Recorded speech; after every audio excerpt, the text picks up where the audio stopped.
Hello everyone, আজকের মডিউলে আমরা শিখব একটা ট্রেডিং প্রজেক্টের মধ্যে বা একটা ক্লায়েন্ট যদি প্রজেক্ট দিয়ে থাকে সেই প্রজেক্টের মধ্যে আমরা ক্যাটাগরিজ বা ট্যাগ কি করে সেট করব এন্ড ওখান থেকে আমরা স্ট্যাটস কি করে দেখব। সো যদি কোনো প্রজেক্ট আমরা ক্রিয়েট করি সেই প্রজেক্টটা থাকবে কিন্তু কোনো একটা টিমের আন্ডারে। সো এখন আমি এক্সাম্পল নিচ্ছি যে টিমটা আমি ক্রিয়েট করেছি অ্যানোডেটাস ট্রেডিং করে টিমের আন্ডারে আমি যে প্রজেক্টটা ক্রিয়েট করেছি সেই প্রজেক্টের নাম হচ্ছে বাউন্ডিং বক্স। ঠিক আছে, এই বাউন্ডিং বক্সের মধ্যে এখন যদি আমি প্রজেক্ট স্পেসিফিক ক্যাটাগরি সেট করতে চাই তাহলে আমি কোথায় যাব? দেখুন এই প্রজেক্টের আন্ডারে, প্রথম কথা এই প্রজেক্টের আন্ডারে দেখুন এখানে এই ডেফিনেশন, কিউএ স্ট্যাটস বা পাইপলাইন ভার্সন এগুলো থাকে। ফার্স্ট অফ অল আমি যদি প্রজেক্টসে ক্লিক করি আমি কিন্তু এখানে যে কটা প্রজেক্ট আপলোড করেছিলাম সব কটা প্রজেক্টের এখানে পিকচার্স আপনি দেখতে পাচ্ছেন বা ডেটা সেট আপনি দেখতে পাচ্ছেন। সো এখান থেকে আমি পার্টিকুলারলি এই প্রজেক্টটা সিলেক্ট করলাম। এই প্রজেক্টে ঢোকার পর আমি কিন্তু এখানে দেখতে পাচ্ছি definition, QA stats, pipeline version, info. Normally pipeline version info আমরা ইউজ করে থাকি না, আমরা ডিরেক্টলি এখান থেকে ডেফিনেশনসে যাব। ডেফিনেশনসে গিয়ে আপনি দেখতে পাবেন যে এখানে আমরা অলরেডি কিছু ক্যাটাগরি সেট করে রেখেছি। সো ফার্স্ট অফ অল ধরুন আমি হিউম্যানটা এখান থেকে ডিলিট করলাম, আমি এখানে হিউম্যানটাকে আবার অ্যাড করতে চাই। হিউম্যানটাকে আমি অ্যাড কি করে করব? আমি এখানে হিউম্যানটাকে অ্যাড করার জন্য নিউ ক্লাস অ্যাড করব। নিউ ক্লাসে অ্যাড করার পর আমি এখানে দেব হিউম্যান, দেন নিচে আসবো। এখানে দেখুন শেপ সিলেক্ট করা যায় অ্যাজ পার আওয়ার রিকোয়ারমেন্ট। এখানে বাউন্ডিং বক্স সিলেক্ট করলাম, কালার অটোমেটিক্যালি সিলেক্ট হয়ে যায় এখানে, দিয়ে সেভ করলাম।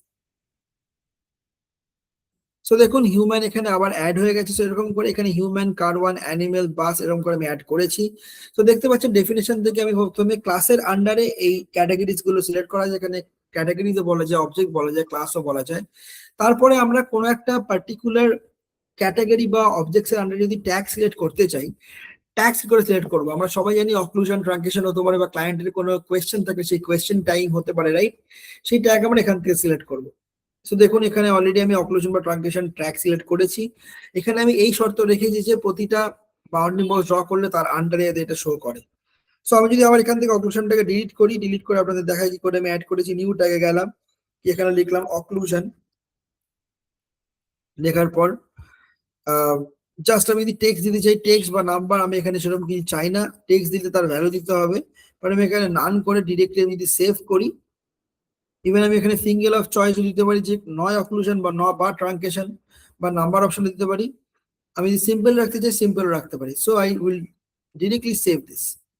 দেখুন এখানে ট্যাগিং অ্যাড হয়ে গেল। তার সাথে দেখুন এখানে কিউএ বা স্ট্যাটস এর আন্ডারে গেলে we can see different types of stats depending on our requirement, images কতগুলো কমপ্লিট হয়েছে, কোন কোন সেকশন বা কোন কোন ক্যাটাগরিজে কতটা ড্র করা হয়েছে, ইমেজ ট্যাগস দেখতে পাবো, অবজেক্ট ট্যাগস দেখতে পাবো। So depending on our requirement we can see the stats. Pipeline version and info আমরা ইউজ করি না।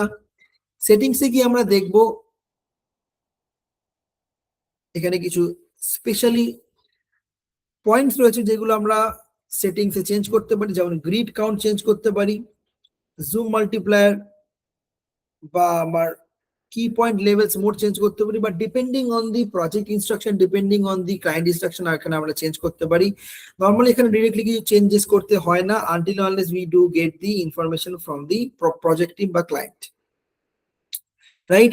এখানে দেখুন সিনের আন্ডারে এগুলো রয়েছে, অ্যাক্সেস তার মধ্যেও কিছু রয়েছে, ট্যাগসের আন্ডারেও কিছু সেটিংস রয়েছে, রাইট?